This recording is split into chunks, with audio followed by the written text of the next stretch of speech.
One wrong move in the shower left this woman literally pinned to the bathroom wall. Her boyfriend pushed her back during a playful moment, and the metal shower bracket drove straight into her. The curved fixture hooked under her skin, blood hit the floor, and moving her could make everything worse. When firefighters arrived, she begged them to pull it out. They refused. The bracket was shaped like a giant fishhook, and tearing it free could damage her spine. Their safest option was to cut the metal as close to the wall as possible and take her to the hospital with the rest still inside. But the second the saw came near her back, she panicked. A paramedic wrapped an arm around her and placed his own hand between the blade and her body. As long as his fingers were still there, the saw could not touch her. The firefighter steadied the blade and slowly cut through the bracket. Seconds later, the metal snapped and she was finally free from the wall. The piece still inside her would be removed safely at the hospital. Maybe next time, check the bathroom hardware before trying anything adventurous. The device inside this man's chest was built to save his life, but now it was shocking him over and over. My pacemaker keeps hitting me. Okay, Bill, we need to get you to the hospital right away, all right? Paramedics opened his shirt and found a dual pacemaker defibrillator implanted beneath his skin. They immediately ran a 12-lead EKG, expecting to find the dangerous rhythm that had triggered the shocks. Instead, Bill had a normal sinus rhythm, paced steadily at 68 with no arrhythmia at all. Okay, normal sinus rhythm, paced at 68.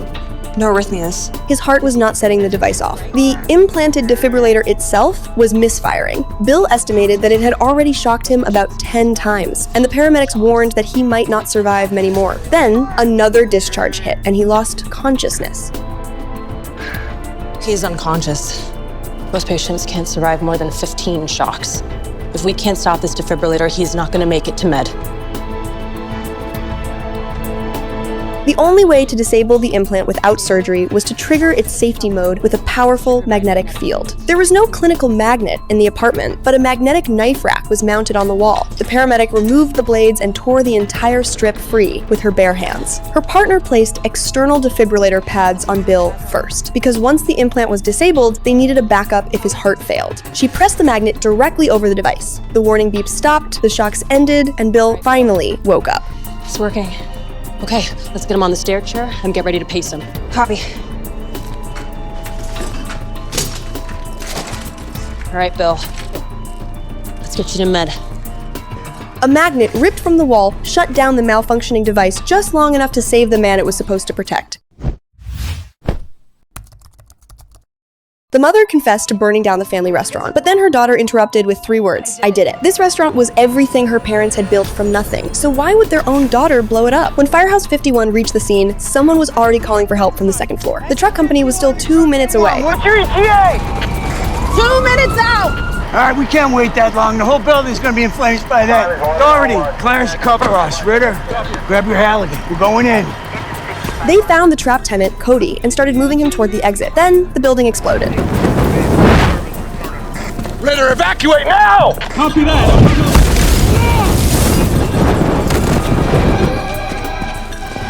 The blast threw Ritter through a 2nd floor window, and only the bushes below kept the fall from killing him. Investigators traced the original fire to the restaurant kitchen downstairs. It had burned through a gas line inside the wall, allowing fuel to collect upstairs until a spark caused the explosion. Thinking gas explosion? Gas leak ignited by a pilot light? Maybe. When the Chen family arrived, they immediately asked what had happened. There was a kitchen fire, led to an explosion upstairs. There was one person we pulled out. Who? I don't know, younger guy.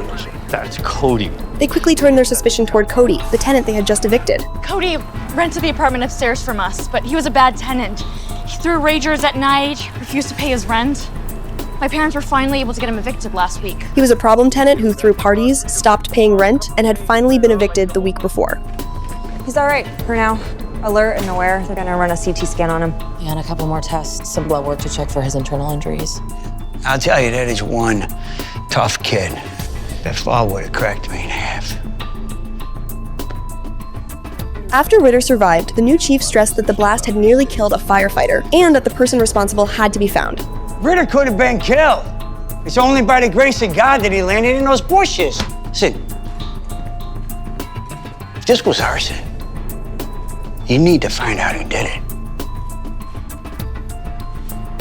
Keep me posted. Same.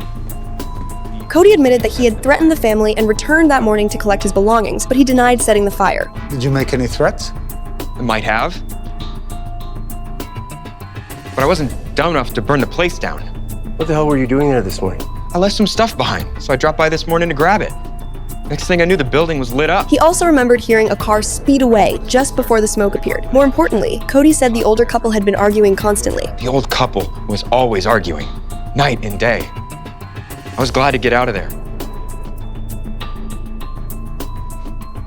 David Chen wanted to keep the restaurant because he had built it from nothing, while his wife Helen wanted to sell it and retire. Was your family having any money troubles? No, business was good. Always a crowd. What was the fighting about? 想买。我们做这么辛苦，太可惜就把它卖掉。This is private between husband and wife. If I don't get answers, it's just gonna make things harder for them. My mom wanted to sell, but my dad built this place from nothing, so he wanted to keep it. They had different opinions. Helen then blamed herself. She said an old rice cooker had been malfunctioning and that she might have left it running overnight. What is she saying? My mom has this old rice cooker. It's been on the fritz. 我告诉你买一个新的。 She thinks she left it on last night and it shorted out and caused the fire. 是我的错，我为了钱，这个家，对不起，对不起。 But when Severide returned to the ruins, the table where the cooker had been sitting showed no melted appliance. Its plastic fragments had been scattered across the kitchen. The cooker had not caught fire. It had exploded. With a debris radius like that, this thing didn't burn, it exploded. Yeah. How the hell does that happen? The lab found mineral turpentine and petroleum distillate inside the wreckage, chemicals commonly found in paint thinner. Someone had turned an ordinary rice cooker into a bomb. The lab found large quantities of mineral turpentine and petroleum distillate inside of the rice cooker. Paint thinner? On the inside? Someone turned this cooker into a bomb. Helen now appeared to have the clearest motive. She wanted to sell the restaurant, her husband refused, and a fire could have produced an insurance payout large enough for them to retire. When Severide confronted the family, Helen suddenly confessed. When your father refused, you decided to burn it down and collect the insurance money. 在说什么？他说妈妈是故意做的。你是故意的。But Mom didn't do this. Stop it. Yes. I did. What? No. She doesn't know what she's saying. Severide did not believe her. Cody had heard a car leave that morning, which meant the real arsonist likely had access to the restaurant and had driven to the scene. Investigators told Grace that nearby security cameras would soon identify that car. They could wait for the footage or arrest her mother immediately. Grace finally broke. I did it. 我真的对不起。Why? Her parents had planned to hand her the restaurant when they retired, but Grace never wanted the life they had chosen for her. She was also exhausted by their constant fighting and never found the courage to tell them the truth, so she packed the rice cooker with paint thinner and turned it into a bomb. Her plan was to destroy the restaurant, let her parents collect the insurance money, and finally free all three of them from it. Helen knew her daughter was unhappy, which was why she tried to take the blame. Did you know?